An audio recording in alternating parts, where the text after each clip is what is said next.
Good evening, नमस्कार आप सभी को स्टार्स ऑफ इंडिया के इस फोरम पे, जहां पर हम इस दुनिया के अपने देश के प्रतिष्ठित लोगों को लाते हैं, उनके साथ हम जानते हैं उनकी जीवन की सफलताएं, सफलता से भरपूर उनकी जर्नी, उनकी इंस्पिरेशनल हिस्ट्री।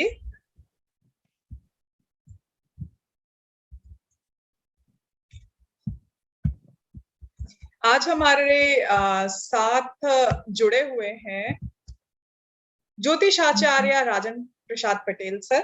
सर, आपका हार्दिक अभिनंदन करती हूँ मैं इस प्लेटफॉर्म पर। धन्यवाद। आप हमारे साथ दमोह मध्य प्रदेश से जुड़े हुए हैं। अगर हम सर के बारे में विस्तार से जानने हैं तो आपने बीएससी बायो से किया हुआ है, इसके साथ आप एमए इंग्लिश से और एमए ज्योतिष विज्ञान से आपने कर रखा हुआ है।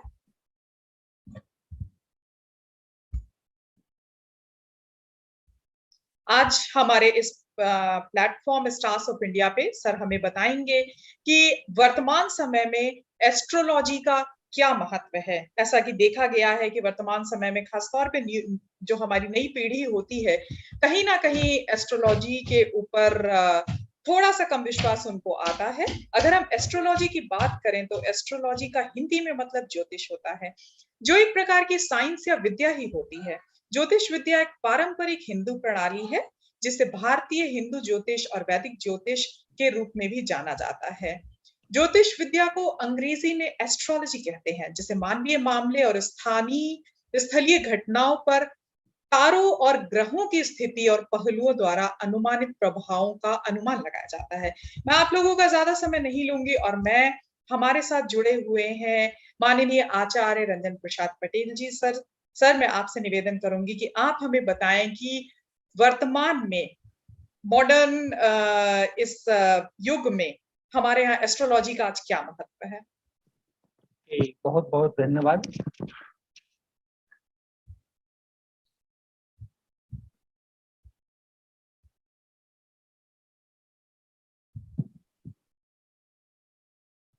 सर ने इसके लिए पूरा बकायदा हमारी व्यूअर्स के लिए पीपीटी बना रखी है, जिसमें on importance of astrology in modern time, ज्योतिष की आधुनिक समय में क्या महत्वता है।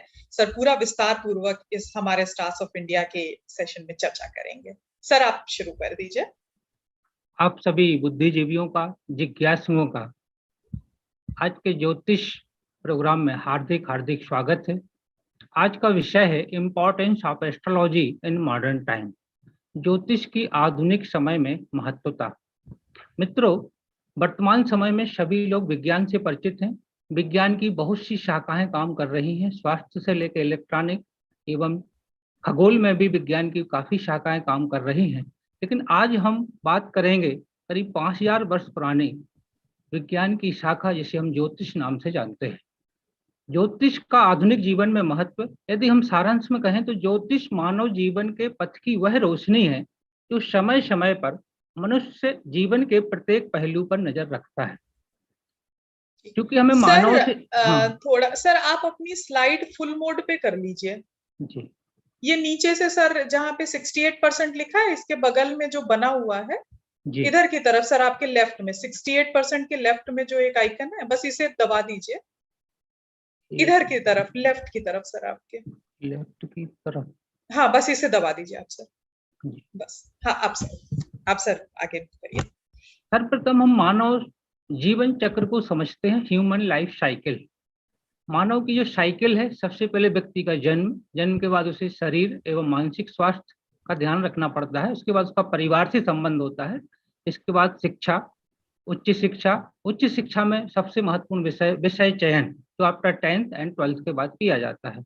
इसके बाद जब विषय उसका अध्ययन हो जाता है, उसको नौकरी या व्यवसाय चयन करना पड़ता है, या समाज सेवा या पॉलिटिक्स।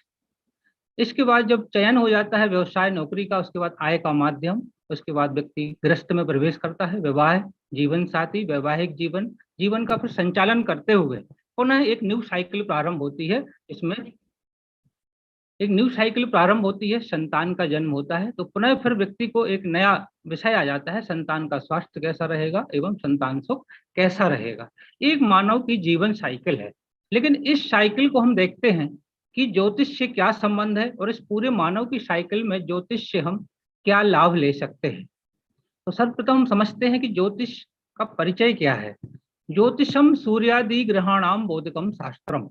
हमारे सौर मंडल में जो सूर्य आदि 9 ग्रह हैं उनके बारे में अध्ययन करना ही ज्योतिष शास्त्र कहलाता है। ज्योतिष के हमारे 3 विभाग हैं। सिद्धांत संहिता होरा रूपम स्कंद त्रयात्मकम वेदस्य निर्मलम चक्षुर ज्योति शास्त्र मनुत्तमम। नारद संहिता जो हमारी है उससे लिया गया है श्लोक। इसमें हमारे ज्योतिष को 3 भागों में बांटा है। पहला सिद्धांत, दूसरा संहिता और तीसरा है होरा शास्त्र। सिद्धांत, इसमें ज्योतिष की पूरी गणित का अध्ययन किया जाता है कि हमारे जो 9 ग्रह हैं इनकी पृथ्वी से दूरी कितनी है, पृथ्वी का चक्कर कौन सा ग्रह कितने समय में लगाता है, कब ग्रह अस्त होते हैं उदय होते हैं। अर्थात ज्योतिष की जिस शाखा में गणित का अध्ययन किया जाता है वो सिद्धांत है। दूसरा आता है संहिता। संहिता में आप सभी ने अक्सर सुना होगा कि जो सार्वजनिक फलित किया जाता है, कब भूकंप आएगा, कब बारिश कम होगी, कब ज्यादा होगी, किस समय किस प्रकार की खेती में किस प्रकार की फसल में अधिक प्रोग्रेस होगी या अधिक फसल आएगी, कौन सी कम रहेगी, कब शीत होगा, कब गर्मी होगी। ये ज्योतिष जो फलित किया जाता है वो होता है संपूर्ण पूरे विश्व का, देश का या राज्य का जो फलित होता है वह हमारा संहिता विषय है। तीसरा आता है होरा शास्त्र। होरा शास्त्र यह सबसे प्रमुख एवं महत्वपूर्ण विषय है जिस पर लोग सबसे ज्यादा ध्यान देते हैं, जो इस पर देवज्ञ भी सबसे ज्यादा ध्यान देते हैं। होरा शास्त्र, इसमें एक व्यक्ति के जीवन का अध्ययन किया जाता है, इसे हम होरा शास्त्र कहते हैं। इस प्रकार से हमारा ज्योतिष है, उसमें 3 विभाग है, सिद्धांत, संहिता, होरा। तो ज्योतिष शास्त्र में मुख्यतः सौर मंडल में स्थित 9 ग्रह, उसके अलावा उसके बाहर राशियां, नक्षत्रों के प्रभाव का पृथ्वी एवं पृथ्वी पर स्थित जीव। अब पृथ्वी पर स्थित जीव में मनुष्य से लेकर सूक्ष्म से लेकर बृहत जीव का अध्ययन का, जीवों के ऊपर शुभाशुभ का अध्ययन किया जाता है। इस पृथ्वी के ऊपर बहुत से जीव रहते हैं जिनमें से मनुष्य सबसे विकसित जीव है। उसके ऊपर सौर मंडल में स्थित सूर्य के अलावा 9 ग्रह, 12 राशियां एवं 27 नक्षत्र का क्या प्रभाव होता है, इस सम्मिलित विज्ञान या शास्त्र को हम ज्योतिष शास्त्र कहते हैं। ज्योतिष शास्त्र की महत्वता की यदि हम बात करते हैं तो हमारे वैदिक ग्रंथ कहते हैं कि अर्थाजने सहाय पुरुषाणामा पद रणवे कौतः यात्रा समय मंत्री जातक मफा या नाशक्त पर है। ये सारा बलि अध्याय 2 से लिया गया है। ज्योतिष शास्त्र से धन अर्जन में मदद मिलती है। मुसीबतों के समुद्र में डूबते डूबते उतराते मानव के लिए पार लगाने वाला है। जीवन यात्रा में पग पग पर सहायक है। अतः ज्योतिष शास्त्र के समक्ष खोज शास्त्र नहीं ठहरता है। क्यों? क्योंकि ज्योतिष शास्त्र कहता है, एक्चुअल में अभी जैसा आपने बताया था कि वर्तमान पीढ़ी ज्योतिष पर अभी कम विश्वास करती है। उसका कारण है कि उसके हमें प्रत्यक्ष प्रमाण नहीं मिलते हैं, इसलिए लोगों को शंका होती है। वर्तमान विज्ञान कहती है, प्रत्यक्ष को मानती है, प्रयोग को मानती है। लेकिन ज्योतिष के बारे में कहा गया है, ज्योतिष और अन्य शास्त्रों के बारे में, तो अन्य शास्त्र में अप्रत्यक्षाणी शास्त्राणी विवादस्तसु केवलम। जो अन्य शास्त्रों के बारे में आप सुनते होंगे, धर्म के बारे में या अन्य दर्शन होते हैं, उनमें अक्सर विवाद हो जाता है शास्त्रार्थ करते करते, क्योंकि कोई सबूत नहीं मिलता, कोई प्रूफ नहीं मिलता, उसको हम प्रयोग से सिद्ध नहीं कर सकते हैं। लेकिन अप्रत्यक्षाणी शास्त्राणी विवादस्तसु केवलम प्रत्यक्षम ज्योतिष शास्त्रम चंद्रार्को यत्र साक्षरम। ज्योतिष को हम प्रत्यक्ष क्यों कहते हैं? क्योंकि ज्योतिष के जो मुख्य भाग हैं सूर्य एवं चंद्र, यह इसके साक्ष्य हैं, यह इसका प्रमाण है। और यदि ज्योतिष में सूर्योदय, सूर्यास्त और ग्रहण के बारे में सभी जानते हैं, यदि आज की खगोल विज्ञान जिस समय को बताती है उस समय को हमारे यहाँ हजारों समय से एकदम परफेक्ट समय निकलता है। अतः ज्योतिष की जो शाखा है या ज्योतिष की जो ज्ञान विज्ञान है वह प्रत्यक्ष है। तो चूंकि मानव नेत्रों से हम चंद्रमा और सूर्य को देख पाते हैं, इसलिए हम जो चंद्रमा और सूर्य को तो मानते हैं लेकिन संपूर्ण ज्योतिष को नहीं मानते हैं। लेकिन हमारे प्राचीन ऋषियों ने, जिसे हम वैज्ञानिक भी बोल सकते हैं, उन्होंने 9 बाकी अन्य ग्रहों का, राशियों का और हम नक्षत्रों का मनुष्य के ऊपर काफी अध्ययन किया, प्रयोग किया और उसी को हमारे ग्रंथों में सम्मिलित किया गया है, जो कि ज्योतिष विज्ञान या ज्योतिष शास्त्र कहलाता है। सर्वप्रथम हम देखते हैं कि ज्योतिष में हम लोग कैसे अध्ययन करते हैं। क्योंकि सभी को मालूम है कि सौर मंडल में मध्य में सूर्य होता है, चारों तरफ उसके अन्य ग्रह चक्कर लगाते हैं। लेकिन हमारे ज्योतिष में जियोसेंट्रिक थ्योरी काम करती है। जियोसेंट्रिक मतलब हमारे इसमें ज्योतिष में सूर्य को मध्य में ना लेके पृथ्वी मध्य में रहती है। इसके अलावा ऐसा माना जाता है कि बाकी ग्रह इस पृथ्वी के चारों तरफ चक्कर लगाते हैं। बीच में पृथ्वी, पृथ्वी के यहाँ पर फिर चंद्रमा, चंद्रमा के बाद बुध, बुध के बाद शुक्र, शुक्र के बाद सूर्य, मंगल, गुरु, शनि, और इसके बाहर जो होता है एक राशि मंडल है, वो सबसे बाहर एक नक्षत्र मंडल होता है। इन सबके मध्य में पृथ्वी है और इस पृथ्वी के ऊपर मनुष्य रहता है। तो चूंकि बाहर सबसे दूर नक्षत्र मंडल, राशि मंडल एवं 9 ग्रहों का इस पृथ्वी के ऊपर प्रभाव पड़ता है और इस पृथ्वी पर रहने वाले समस्त जीवों के ऊपर प्रभाव होता है। तो यह पूरा हम ज्योतिष में एक अध्ययन करते हैं। तो हमारी जो अध्ययन की प्रणाली है, सभी ने अपने जीवन में इतना तो अवश्य देखा होगा कि एक जो कोई जन्मपत्री होती है वो एक ऐसे चौकोर बनी रहती है। चौकोर की जो जन्मपत्री होती है, इसमें 12 भाव होते हैं, 12 खाने होते हैं। 1 2 3 4 5 6 7 8 9 10 11 12, ये 12 भाव हैं जो इस जीवन के जन्म कुंडली के जो 12 भाव हैं, इन 12 भावों में मनुष्य का जो संपूर्ण जीवन होता है उससे संबंधित जितने भी क्षेत्र हैं, इन 12 भाव में सम्मिलित किया गया है ज्योतिष में। कैसे? यदि हम प्रथम भाव की बात करेंगे तो इसमें हम लोग जो अध्ययन करते हैं, उस व्यक्ति जिसकी भी जन्मपत्री है उसके शरीर के बारे में, उसकी आकृति कैसी होगी, उसका रूप कैसा होगा, सिर के बाल कैसे होंगे, उसका व्यक्तित्व, पर्सनालिटी कैसी होगी, उसका स्वास्थ्य कैसा रहेगा, वह जीवन भर स्वस्थ रहेगा या बीच बीच में अस्वस्थ होगा या कंटिन्यू अस्वस्थ रहेगा। इसके अलावा इससे जो हम लोग देखते हैं, कुटुंब, व्यक्ति का जो फैमिली है, फैमिली कैसी होगी, उसका परिवार कैसा होगा, उसका चेहरा कैसा होगा, उसकी वाणी कैसी होगी, आंखों की कोई प्रॉब्लम तो नहीं रहेगी, एवं उसके पास जो धन का संग्रह होगा जीवन में, क्योंकि धन बड़ा महत्वपूर्ण होता है। तो इस भाव से हम लोग देखते हैं कि जिस व्यक्ति की जन्मपत्री है उसके यहाँ धन का संग्रह कितना होगा, कम होगा या ज्यादा होगा। तीसरा जो हमारा एक भाव होता है, इससे हम लोग परिवार में यदि देखा जाए तो उसके छोटे भाई बहन के बारे में देखते हैं, उसकी यात्राएं, छोटी वाली जो यात्राएं हैं उसको देखते हैं। इसके अलावा उसका साहस को देखते हैं, उसके सामर्थ्य को देखते हैं। एवं जो लेखन की जो कला होती है, राइटिंग होता है, जो राइटर्स होते हैं या जो हमारे रिपोर्टर्स होते हैं, उसको भी अध्ययन हम लोग इस तृतीय भाव से करते हैं, तीसरे खाने से। चौथा भाव से हम लोग देखते हैं व्यक्ति की माता के बारे में, उसकी मातृभूमि के बारे में, उसका निवास, उसका मकान कैसा होगा, नया होगा, पुराना होगा या मॉडर्न होगा, उसके पास संपत्ति कितनी होगी, स्थायी संपत्ति होगी, चल संपत्ति। इसके अलावा पारिवारिक सुख, उसको मन, और इसके अलावा शरीर के आधार पर यदि हम देखें तो उसको फेफड़ा, उसके हृदय, उसका चेस्ट एवं व्हीकल्स जो वाहन होते हैं, उन सबके बारे में जानकारी हम लोग इस 4th भाव, चतुर्थ खाना से पता करते हैं।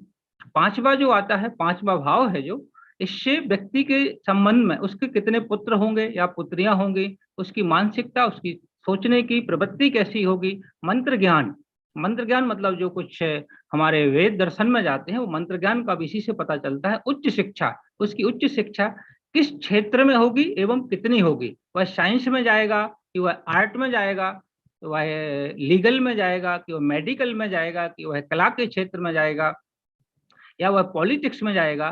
तो इस सब का अध्ययन हम लोग 5वें भाव में स्थित राशियां, उसमें स्थित ग्रह एवं उनके ऊपर जो प्रभाव होते हैं, तो यहाँ से किसी भी छात्र की शिक्षा के बारे में पता करते हैं। इसके बाद जो 6वां भाव आता है, इसमें हम लोग देखते हैं, ये 6वां भाव होता है, इसमें रोग, ऋण, शत्रु, बाधा। व्यक्ति जब कोई कार्य करता है, जैसे वो कार्य क्षेत्र में उतरता है, तो निश्चित रूप से कुछ उसको या तो बाधाएं आती हैं या उसको कुछ रोग प्राप्त होते हैं या कुछ शत्रुओं का सामना भी करना पड़ता है। अर्थात यहाँ से व्यक्ति की जीवन परीक्षा की घड़ी प्रारंभ हो जाती है। इसके अलावा शरीर के अंगों के आधार पर जो हम लोग अध्ययन करते हैं, इस भाव से व्यक्ति का जो कमर का क्षेत्र है, कमर या लंबर पार्ट हो जाता है, उसकी किडनी है या उसके इंटेस्टाइन, इसके बारे में यहाँ से हम लोगों को जानकारी प्राप्त करते हैं। तो यहाँ जब मैंने प्रारंभ किया था, इसको सेल्फ कहते हैं। सेल्फ के बिल्कुल जस्ट सामने होता है, इसे पार्टनर बोलते हैं। तो सेल्फ के बाद जब व्यक्ति का अध्ययन हो जाता है, वो अपने कर्म क्षेत्र में आने लगता है, तो उसके बाद तो एक पार्टनर की बात आती है। पार्टनर भी बहुत प्रकार के होते हैं, एक लाइफ पार्टनर भी होता है, एक बिजनेस पार्टनर भी होता है। तो बिजनेस पार्टनर यदि कोई साझेदारी का काम करता है तो वह भी हम लोग जन्म कुंडली के इस 7वें भाव से पता करते हैं। और विवाहिक पार्टनर कैसा होगा, उसकी शिक्षा कैसी होगी, उसकी थॉट प्रोसेस कैसी होगी, और ये मैरिड लाइफ में कोई प्रॉब्लम तो नहीं आएगी, क्योंकि अक्सर देखते हैं बहुत से लोगों के जीवन में मैरिड लाइफ में भी प्रॉब्लम आती है। उस सभी का अध्ययन हम लोग 7वें भाव से करते हैं, जो गृहस्थ का बहुत बड़ा पार्ट है। यहाँ पर आता है 8वां खाना, जिससे हम लोग जल यात्रा, जो हमारी समुद्री यात्राएं होती हैं उसका पता करते हैं। इसके अलावा व्यक्ति का मेन तो यहाँ से पता चलता है व्यक्ति की आयु कितनी होगी।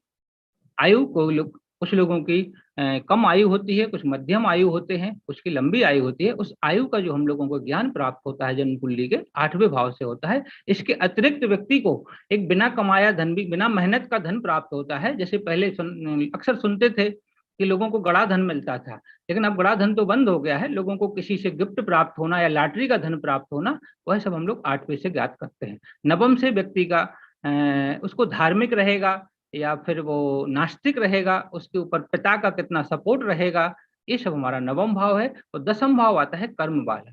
कर्म, जब व्यक्ति कर्म क्षेत्र में निकलता है, वह नौकरी करेगा या व्यवसाय करेगा, नौकरी में किस प्रकार की नौकरी करेगा, उसके नौकरी में एक तो वो नौकरी होती है जिसमें किसी के अंडर में काम करना पड़ता है, एक वह नौकरी होती है जो कई व्यक्ति के ऊपर काम करता है। तो वो किस प्रकार की नौकरी होगी, व्यापार छोटा होगा, मध्यम होगा या बड़ा व्यापार होगा, इन सब का हम लोगों को जानकारी प्राप्त होती है 10वें भाव से। जब यहाँ पे कार्य होता है, नौकरी और व्यवसाय हो गया, इसके बाद व्यक्ति के इनकम ऑफ सोर्स होता है, मतलब कितना पैसा आएगा, उस पैसा कितना आएगा उसकी मात्रा का जो पता चलता है लाभ। लाभ है यहाँ से पता चल जाता है। उसके मित्र कैसे होंगे, अच्छे मित्र होंगे, साथ देने वाले होंगे या धोखा देने वाले होंगे। इसके अलावा इच्छा पूर्ति, व्यक्ति को अपने लाइफ में उसकी मनोकामनाएं, जो इच्छाएं होती हैं, वो क्या पूर्ति कितनी होंगी, पूरी होंगी, कम होंगी या नहीं होंगी। बहुत लोगों के जीवन में मनोकामना पूरी नहीं होती हैं। उन सभी का जो हम लोगों को ज्ञान होता है जन्म कुंडली के 11वें भाव से। और इसके बाद जो 12वां भाव है यह व्यय भाव कहलाता है। व्यय मतलब जो व्यक्ति कमाता है उसमें से कुछ वो खर्च करता है। तो खर्च कितना होगा, खर्च किस प्रकार का होगा, अच्छी चीजों में होगा या बुरी चीजों में होगा, पैसा सदुपयोग होगा या बर्बाद होगा। कुछ लोगों का बर्बाद हो जाता है, रोग में पैसा चला जाता है या कोई ऐसी घटना हो जाती है तो पैसा बर्बाद हो जाता है। उन सब का आइडिया हमें 12वें भाव से पता चलता है। तो यह जो एक चक्र है जन्म कुंडली के 12 भाव अर्थात मानव जीवन के क्षेत्र, मानव जीवन के जितने भी क्षेत्र हैं हमारे ज्योतिष के आधार पर इन 12 भाव में सम्मिलित रहते हैं। तो अभी तो मैंने इन पर लिखा हुआ है कि किससे क्या प्राप्त होता है, लेकिन अक्सर आप देखेंगे कि इन खानों में नंबर पड़े रहते हैं। नंबर 1 2 3 4 ऐसे नंबर रहते हैं, उनको हम लोग राशियां बोलते हैं। एक नंबर मेष होगा, जैसे 2 वृष होगा, 3 मिथुन होगा, इनमें आपको राशियां मिलेंगी। और राशियां के अतिरिक्त इन 12 खाने में 9 ग्रह, वो 9 ग्रह एक भाव में एक ग्रह भी हो सकता है, एक भाव में एक से अधिक ग्रह भी हो सकते हैं। और कभी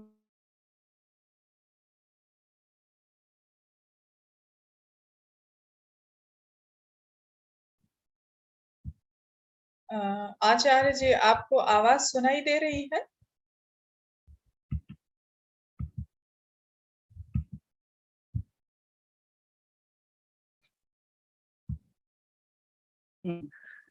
आकाश में 12 राशियां हैं और 9 ग्रह हैं, तो उनका एक संबंध भी बना के रखा है ज्योतिष में कि जैसे मेष राशि, इसको अंक 1 दी।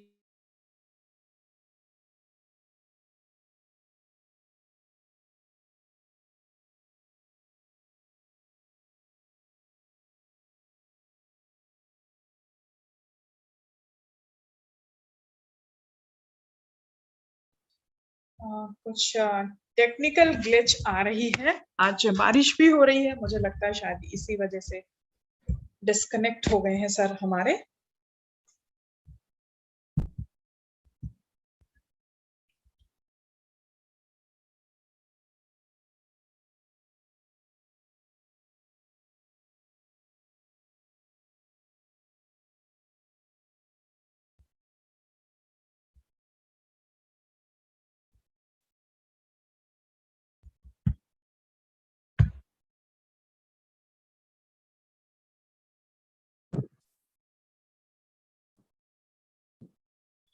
आचार्य जी, आप आवाज हमारी सुन पा रहे हैं? हाँ जी, मैं बस जी जी जी जी, थोड़ा सा, डिस्कनेक्ट हो। हाँ हाँ थोड़ा सा आज है मौसम भी गड़बड़। हाँ हाँ। आप अपना प्रारंभ करिए।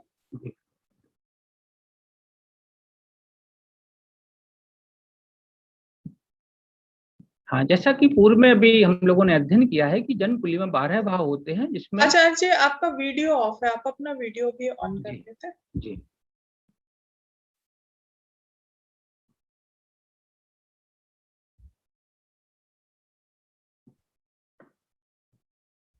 जी जी, आप बिल्कुल आप प्रारंभ करिएगा।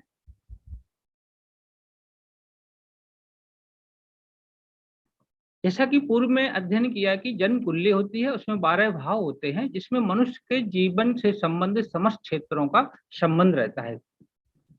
इसके अतिरिक्त उन 12 भाव में 12 राशियां होती हैं एवं उनसे संबंधित ग्रह होते हैं। तो 12 राशियां कौन कौन सी हैं? प्रथम मेष, वृष, मिथुन, कर्क, सिंह, कन्या, तुला, वृश्चिक, धनु, मकर, कुंभ, मीन। इनके नाम तो अक्सर समाज में लोगों को रट जाते हैं क्योंकि यूट्यूब और अन्य स्रोतों से लोग अध्ययन करते रहते हैं इसको। इनके सभी के आपस में एक संबंध होते हैं। मेष का संबंध जैसे मंगल से है, वृष का शुक्र से, बुध का मिथुन का बुध से, कर्क का चंद्र से, सिंह का सूर्य से, कन्या का बुध से, तुला का शुक्र से, वृश्चिक का मंगल ग्रह से, धनु का गुरु से, मकर का शनि से, कुंभ का शनि से एवं मीन का गुरु ग्रह से संबंध होता है। अब इन राशियों का मनुष्य के ऊपर क्या प्रभाव पड़ता है? जन्म कुंडली में जो भी लग्न होती है, यदि उसमें जो भी लग्न आती है उससे संबंधित व्यक्ति में कुछ ना कुछ गुण आ जाते हैं। जैसे यदि व्यक्ति की जब जन्म हुआ उसकी जन्म पत्री तैयार की जाती है, प्रथम भाव में माना कि 1 अंक आया है। यदि 1 अंक आता है तो ऐसा माना जाता है कि उस व्यक्ति की मेष लग्न है। तो यदि कोई मेष लग्न का व्यक्ति हो, उसकी कैसी होगी? अग्र सोच होगी, प्रवृत्ति, अग्र सोच, अधीरता, अस्थिरता, उतावलापन, नए नए विचार, गतिविधियों में रुचि, वीर, हिम्मती, साहसी, अभिमानी, पौरुषत्व की अधिकता, असहनशीलता, चुनौती को स्वीकारना, क्रोध स्वभाव, आक्रमण की प्रवृत्ति। इससे क्या सिद्ध होता है? क्योंकि आज का अपना विषय है आधुनिक समय में ज्योतिष का महत्व। तो यदि हम किसी भी व्यक्ति की जब जन्म कुंडली देखते हैं तो उसके जन्म कुंडली में कौन सी लग्न है, माना कि मेष लग्न है, जब मेष लग्न यदि हमने देख ली है तो उस व्यक्ति में इस प्रकार के गुण की संभावना बनती है। जब इस प्रकार के हम उसमें गुण देखेंगे तो उन गुणों को, जो उसमें गुण हैं, उन गुणों को हम आगे बढ़ाने का प्रयास करते हैं और जो उसमें अवगुण का काम कर रहे हैं उनको हम लोग सुधारने का प्रयास करते हैं। जैसे इसमें आया है, यदि मेष लग्न है तो उसमें नए नए विचार आएंगे और नई नई गतिविधियों में वह भाग भी लेगा, वह वीर होगा, हिम्मती होगा, साहसी होगा और पौरुषत्व जो होता है ना, एक पुरुष तत्व की अधिकता रहेगी। अर्थात ऐसा व्यक्ति एक साहसी रहेगा, आगे रहने वाला होगा। तो तुरंत हम लोग सिलेक्शन करते हैं कि ऐसे बालक को स्पोर्ट्स में जाना चाहिए या ऐसे बालक को जो रिस्क कवर करने वाले कार्य होते हैं ऐसे कामों में हम लोग एडवाइज करते हैं कि इन बच्चों को ऐसे क्षेत्र में भेजा जाए। जैसे मान लीजिए किसी की वृष लग्न है तो वृष लग्न वाले जो होते हैं एक व्यापार के क्षेत्र में बहुत सफल देखे गए हैं। तो इससे इस प्रकार से जो हम जन्म कुंडली देखते हैं उसमें हमें जो भी लग्न प्राप्त होती है, जैसे अभी वृष देखा था, मिथुन लग्न वाले वायु तत्व प्रधान होते हैं और ये इनका जो काम होता है वो दिमाग से काम करने वाले होते हैं। लेखन का काम है, सलाह का काम है, फिजिकल काम कम करते हैं, सलाह देने का काम ज्यादा करते हैं।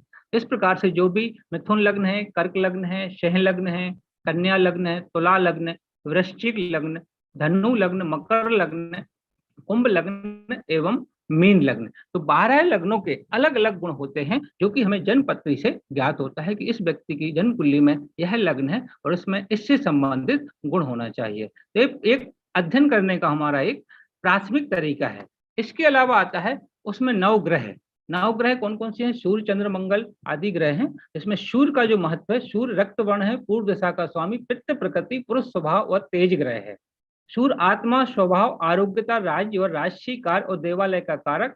तो इससे यह सिद्ध होता है कि जिस व्यक्ति की जन्मपत्री में सूर्य मजबूत होगा, वो मजबूत, हम लोगों के एक अध्ययन का तरीका रहता है कि सूर्य मजबूत है या कमजोर है। यदि सूर्य मजबूत है और यह उचित भाव में, जिस भाव से हमें उसका सब्जेक्ट सेलेक्ट करना है या उसका हमें कार्य का एक निर्धारण करना है, यदि उसमें सूर्य पाया जाता है तो व्यक्ति को हम ऐसे क्षेत्रों के लिए एडवाइज करते हैं कि यह बालक सूर्य संबंधी क्षेत्रों में जाए। जैसे वह पीएससी है या आईएएस की तैयारी करे या सूर्य से संबंधित अन्य कार्य होते हैं जो कि सरकार से संबंधित होते हैं, उनके लिए एडवाइज किया जाता है। चंद्र मन का कारक होता है और ये वायव्य दिशा इसका है, स्त्री स्वभाव है, श्वेत वर्ण है, जलीय ग्रह है। तो चूंकि जलीय ग्रह है, यदि कोई व्यक्ति हमसे सलाह लेने आता है कि हम जल संबंधी कार्य भी होते हैं तो उसको जल संबंधी यदि कार्य करना है, यदि उसका चंद्र मजबूत है तो हम उसको ऐसे फील्ड में एडवाइज कर सकते हैं। चंद्र वाले जिनका भी चंद्र ग्रह मजबूत होता है वह दयावान भी होते हैं, थोड़ा स्त्रीत्व उनमें अधिक रहता है, अर्थात उनको जस्ट अपोजिट पाया जाता है। सूर्य वाले यदि साहसी कार्मिक में जाएंगे और चंद्र वाले जो हैं वो ऐसे कार्य में जाएंगे जिसमें साहस की आवश्यकता नहीं पड़ती है। इस प्रकार से जो नवग्रह होते हैं सभी के गुण होते हैं। जैसे मंगल का गुण अलग है, मंगल रक्त वर्ण है, अग्नि तत्व प्रधान है, यह भी एक साहसी ग्रह है। मंगल प्रधान जो बच्चे होते हैं, इवन मंगल प्रधान बच्चियां भी होती हैं, जो गर्ल्स होती हैं, जो लड़की होती हैं, उनका भी यदि मंगल प्रधान है तो वह भी साहसिक कार्यों में सफल होती हैं। जैसे कि आपने देखा होगा बहुत सी लड़की जो होती हैं गृहस्थ में उतनी सफल नहीं होती हैं, बल्कि वो पुलिस में या अन्य साहसिक कार्यों में सफल होती हैं, स्पोर्ट्स में सफल होती हैं। वह जन्म पत्री में स्थित ग्रहों का प्रभाव होता है। बुध के अपने गुण होते हैं। बुध है, बुध के बाद आता है बृहस्पति। बृहस्पति यह ज्ञान का कारक होता है। ज्ञान से संबंधित जितने भी कार्य होते हैं, ज्ञान का सलाह देना, अध्ययन करना, अध्यापन करना, रिसर्च का कार्य करना, धार्मिक प्रवचन करना, और इसके अलावा मॉडर्न में जो कंसल्टिंग का कार्य होता है वह गुरु प्रधान स्त्री या पुरुष जिनकी भी कुंडली में गुरु मजबूत होता है वह इस प्रकार के कार्यों में सफल होते हैं। शुक्र ग्रह यह एक आधुनिक ग्रह है जो कि स्त्री स्वभाव है, श्याम गौर वर्ण का है, सुंदरता, और जो हमारा म्यूजिक संगीत से शुक्र का संबंध होता है और सुंदरता से शुक्र का संबंध होता है। और आप जो मुंबई का जो अपना एक स्पेशल नाम माना जाता है फिल्म मीडिया का शुक्र से बहुत अच्छा संबंध होता है। जिनकी भी कुंडलियों में शुक्र कैरियर से जुड़ा हुआ हो या शुक्र का प्रभाव जिनकी कुंडली में ज्यादा पाया जाता है उनको फिल्म मीडिया में सफल होते हैं। फिल्म मीडिया की जो भी फील्ड हो, उसमें चाहे एक्टिंग का हो, चाहे उसमें गायन का हो, चाहे उसमें नृत्य वाला क्षेत्र हो, सभी क्षेत्रों में शुक्र वाले सफल होते हैं। शनि के अपने गुण होते हैं। शनि का काम होता है दूसरे के अंडर में कार्य करना। ये बॉस नहीं कभी बनता है, इसका काम होता है आज्ञा पालन करना और सेवा कार्य करना। तो ऐसी जिनकी भी कुंडली में शनि पाया जाता है उनको हम सेवा कार्यों में भेजते हैं। इसी प्रकार से राहु और केतु के अपने अपने गुण होते हैं। उन गुणों को देखते हुए हम व्यक्ति को एडवाइज करते हैं कि यह बच्चा या बच्ची किस फील्ड में आगे सफल होगा। तो जिस प्रकार ग्रहों के कार्य होते हैं इसी प्रकार, हाँ, और यहाँ पर मैंने एक प्रयास किया है कि सभी ग्रहों से संबंधित क्षेत्रों को निर्धारित अलग से ही कर दिया है। जैसे सूर्य का मंत्री पद भी होता है, राजपद, प्रशासन, दवा, डॉक्टर, मैनेजर, हड्डी रोग विशेषज्ञ, नेत्र विशेषज्ञ, या मुखिया मतलब होता है किसी भी संस्था का, किसी भी पार्टी का या किसी भी ग्रुप का एक मुखिया जो बनता है वह सूर्य प्रधान लोग ही बनते हैं। और सूर्य जीवन में व्यक्ति को यश एवं प्रसिद्धि दिलवाते हैं। चंद्र का संबंध जीवन के किन क्षेत्रों से है, व्यवसाय या नौकरी, उनको सभी को यहाँ मैंने विस्तृत दिया हुआ है। मंगल का साहसी कार्य, फौज, पुलिस, जोखिम पूर्ण, बिजली का जो कार्य है, इलेक्ट्रॉनिक कार्य है, इलेक्ट्रॉनिक है, इलेक्ट्रिकल है, सब मंगल संबंधी कार्य होते हैं। फौज में भी जितने लोग जाते हैं वह सब मंगल संबंधित होते हैं। तो यहाँ मैंने प्रयास किया हुआ है कि अलग अलग ग्रहों से कौन कौन से कार्य संबंधित रहते हैं, उन कार्यों में वह स्त्री या पुरुष सफल होगा। तो इसके बाद मैंने और विस्तार से प्रयास किया है, राशियों को फिर आगे मैंने डिवाइड किया, क्योंकि आज की सबसे बड़ी समस्या है व्यक्ति को अपना क्षेत्र निर्धारित करना। तो राशियों से और ग्रहों से हम कैसे निर्धारित करेंगे, उसके लिए हमें व्यक्ति की जन्म पत्री की आवश्यकता पड़ती है। उस जन्म पत्री के पूरे 12 भाव को अध्ययन करना, उनमें उपस्थित ग्रह और उसमें उपस्थित राशियों, उन राशियों का बलाबल, कौन सी राशि मजबूत है, कौन सा ग्रह मजबूत है, कौन से ग्रह अन्य ग्रहों की शुभ या अशुभ दृष्टि उस पर पड़ रही है, उसके आधार पर हमें निर्धारित करते हैं कि यह व्यक्ति इस क्षेत्र में सफल होगा। अब प्रश्न आता है, एक हमारे ज्योतिष में रहता है दशाफल। कोई भी व्यक्ति कब सफल होगा, उसको हमारे ज्योतिष में दशाफल कहा जाता है। कब व्यक्ति को जीवन में शुभ प्राप्त होगा, शुभाशुभ, और कब अशुभ प्राप्त होगा, तो दशाफल अर्थात शुभाशुभ प्राप्ति काल। तो जन्म कुंडली में एक हमारा दूसरा भाग रहता है जिसमें दशाएं होती हैं, महादशाएं, अंतरदशाएं, प्रत्यांतर, प्राण व सूक्ष्म दशाएं होती हैं। उन दशा क्रम से दी रहती हैं। तो जिस ग्रह की, यदि मान लीजिए किसी भी व्यक्ति के शुभ ग्रह की दशा चल रही है तो उसको जीवन में सफलता प्राप्त होगी, उसको यश प्राप्त होगा, उसको स्वास्थ्य उसका कायम रहेगा। और माना कि उसको यदि किसी अशुभ ग्रह की दशा चल रही है तो उसको प्रयास करने के बाद भी सफलता नहीं मिलती है, या प्रयास कर रहा है उसको सफल होने ही वाला है, इतने में उसको स्वास्थ्य खराब हो जाता है। कहने का मतलब उसे स्वास्थ्य ने धोखा दे दिया, तो या किसी व्यक्ति ने धोखा दिया। तो ये हमें जन्म कुंडली में जो उपस्थित रहती हैं दशाएं, उनको देख के हम पता करते हैं कि इस व्यक्ति की शुभ ग्रह की दशा चल रही है या अशुभ ग्रह की दशा चल रही है, उससे शुभाशुभ समय को समझ के, यदि शुभ समय चल रहा है तो उसको हम लोग समझाते हैं इस समय आप अधिक मेहनत कीजिए और आप सफल होंगे। और माना कि व्यक्ति प्रयास करने के बाद सफल नहीं हो रहा है तो उसका अध्ययन करते कि यह ग्रह आपको परेशान कर रहा है, इस ग्रह की आप पूजा पाठ, छोटे छोटे जो भी दान होते हैं, उसकी जैसे ही अशुभता कम होगी, उसकी नकारात्मक ऊर्जा व्यक्ति के ऊपर से कम होगी, व्यक्ति जीवन में सफल होने लगता है। तो सारांश में हम ये समझते हैं कि ज्योतिष से व्यक्ति को क्या लाभ हो सकता है। सर्वप्रथम तो मैं ये बताना चाहूंगा, क्योंकि मैं साइंस का छात्र रहा और आज भी मैं ज्योतिष को साइंस की दृष्टि से ही अध्ययन करता हूँ, ज्योतिष भाग्यवादी नहीं है। लोगों को ऐसा मानना है कि जन्म कुंडली दिखाने से या देखने से ज्योतिष भाग्यवादी बनाता है, ऐसा बिल्कुल भी नहीं है।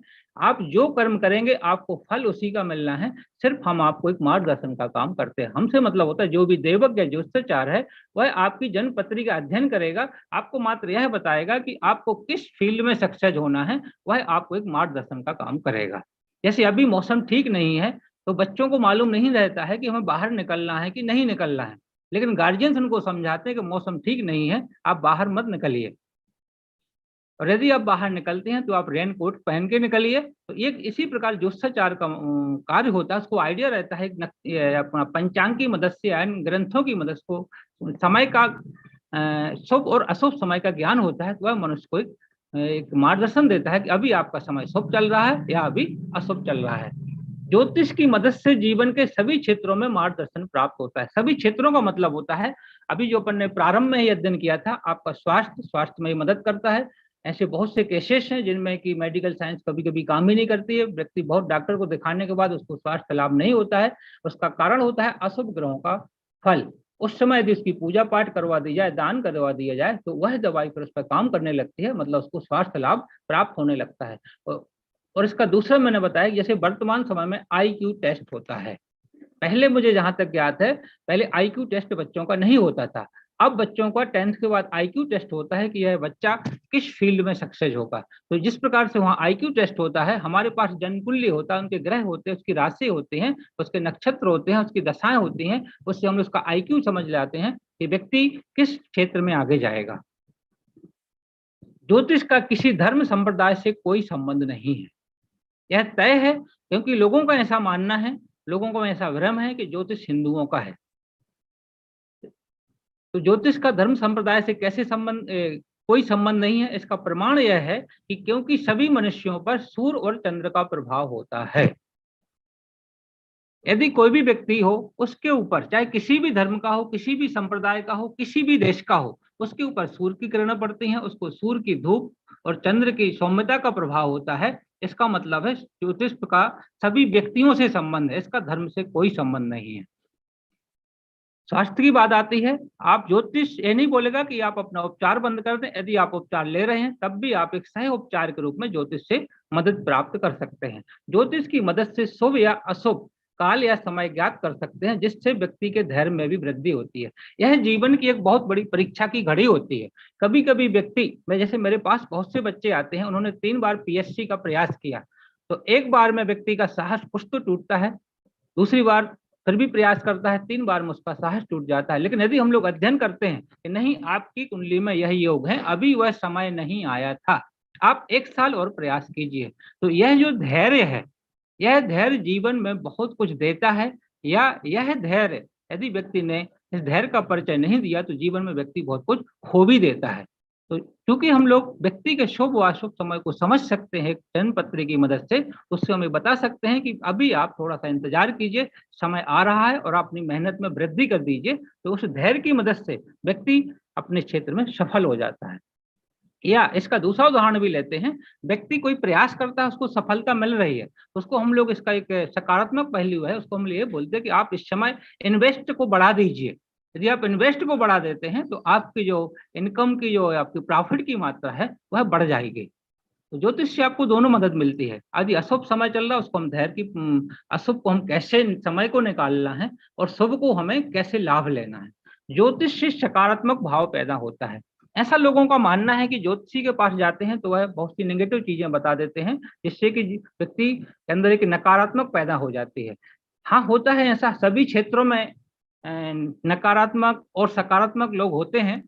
इसमें से ज्योतिष एक अछूता नहीं है, इसके भी प्रमाण है, सभी क्षेत्रों में होते हैं। लेकिन एक जो सही देवज्ञ होगा, जो अपने कार्य को ईमानदारी से कर रहा होगा, तो बाकायदा वह सकारात्मक भाव ही पैदा करेगा। सकारात्मक का मतलब यदि आपके अंदर कोई प्रॉब्लम आ रही है, उस प्रॉब्लम का हम लोग कारण बताते हैं, यह कारण आपको अमुक अमुक ग्रह की वजह से आ रहा है, इस कारण का आप यह उपाय कीजिए और आप जीवन में इस समस्या से मुक्ति मिल जाएगी और आप सफल हो जाएंगे। तो ये सकारात्मक के लिए ही ज्योतिष बना हुआ है। ज्योतिष शास्त्र एक ऐसा विषय है जिसमें आधुनिक बहुत सारे विषय सम्मिलित हैं। कैसे? जितने भी विषय हैं, चाहे बायोलॉजी हो, लीगल हो या अन्य सोशल साइंस हो, सभी विषय अलग अलग विषय हैं, लेकिन ज्योतिष पे आपने देखा होगा, मैंने ज्योतिष की 3 ब्रांच बताई होती, सिद्धांत, संहिता, होरा। सिद्धांत में ज्योतिष की गणित है। आज की जो भी खगोल है वो हमारे प्राचीन 2000 साल 3000 साल पुराने ग्रंथ को पढ़ेंगे, उनसे बिल्कुल मैच करती है। मतलब ज्योतिष में पूरी गणित है। तो आप बराह मीर का यदि उदाहरण लेते हैं, या हमारे जो जितने भी गणितज्ञ हुए हैं, वो सभी ज्योतिषाचार्य थे। मतलब ज्योतिष में गणित है, प्राचीन गणित, यहाँ से गणित की खोज हुई है। सभी को मालूम है कि दुनिया को गणित का ज्ञान भारत ने दिया है, और जिन गणितज्ञों ने जिन प्राचीन गणितज्ञों ने गणित का ज्ञान दिया है, आप इतिहास को खंगाल के देखिए, वो सभी ज्योतिषाचार्य थे। मतलब ज्योतिष में गणित है, इसके अलावा खगोल विज्ञान भी है, ज्योतिष में स्वास्थ्य के बारे में भी है, ज्योतिष में आपकी मानसिकता, व्यक्ति के जो मेंटल और फिजिकल हेल्थ दोनों का आप अध्ययन कर सकते हैं। ज्योतिष में अर्थ भी है, अर्थशास्त्र भी है, व्यक्ति कैसे धन कमाएगा, उसका खर्च कम कैसे होगा, उसकी इनकम कैसे बढ़ाई जा सकती है। ज्योतिष में समाज भी है, कैसे ज्योतिष में हम लोग जब देखते हैं चतुर्थ भाव यदि किसी का मजबूत होता है, तो उसको हम लोग समाज सेवा की एक एडवाइज करते हैं। तो ज्योतिष में हमें समाज भी मिलेगा, समाज का भी आप अध्ययन करते हैं, हेल्थ का भी अध्ययन करते हैं। और हेल्थ कौन सी? आप मेंटल भी करते हैं, फिजिकल भी करते हैं। ज्योतिष में मैथमेटिक्स भी है और अन्य साइंस भी है। अन्य साइंस में आपका मेन तो मेडिकल साइंस ही है, जिससे व्यक्ति को मानसिक एवं शारीरिक स्वास्थ्य में एक तो निदान भी मिलता है और दूसरा समाधान प्राप्त होता है। तो आज मैंने ज्योतिष का आधुनिक समय में महत्व पर एक सारांश में परिचय देने का प्रयास किया। आशा है आप लोगों को पसंद आएगा, और इस पर आप लोग जो भी आपके दिमाग में प्रश्न आते हैं, आप कृपया करके कमेंट बॉक्स में दीजिए, मैं उनका जवाब देने का पूरा प्रयास करूंगा। बहुत बहुत धन्यवाद। एक बहुत ही ज्ञानवर्धक और एक बहुत ही अच्छा सेशन सर आपने लिया है, और इतना सारा, मतलब अभी तो ये आपने 25 स्लाइड की पीपीटी में बताया, बट कितना बृहद इस ज्योतिष विज्ञान का संसार है, इसका अंदाजा लगाया जा सकता है आपके इससे। तो अभी सर हम इस कार्यक्रम के एंड पे आ गए हैं, और बहुत ही अच्छी तरीके से सर आपने मॉडर्न उसमें एस्ट्रोलॉजी का क्या योगदान है और आगे इससे क्या फ्यूचर है, साइंटिफिक इसका रेलेवेंस क्या है, बहुत अच्छे से आपने अपनी पीपीटी से हमें बताया। आपका सर बहुत दिल से धन्यवाद देते हैं कि आपने समय दिया और इतना सुंदर विस्तृत जानकारी हमारे सारे व्यूअर्स को दी है।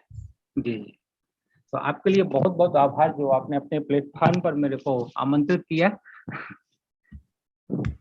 जी जी, धन्यवाद सर। हम आगे भी आपके साथ जुड़ने का प्रयास करेंगे कुछ और उस पे, ताकि आप सर अपना ये चर्चा हमारे साथ बिल्कुल कंसिस्टेंटली चलता रहे। जी जी जी। अगली बार हम प्रयास करेंगे कि सर हम अपने व्यूअर्स को लाइव लें, ताकि उनके भी हम प्रश्न को जी जी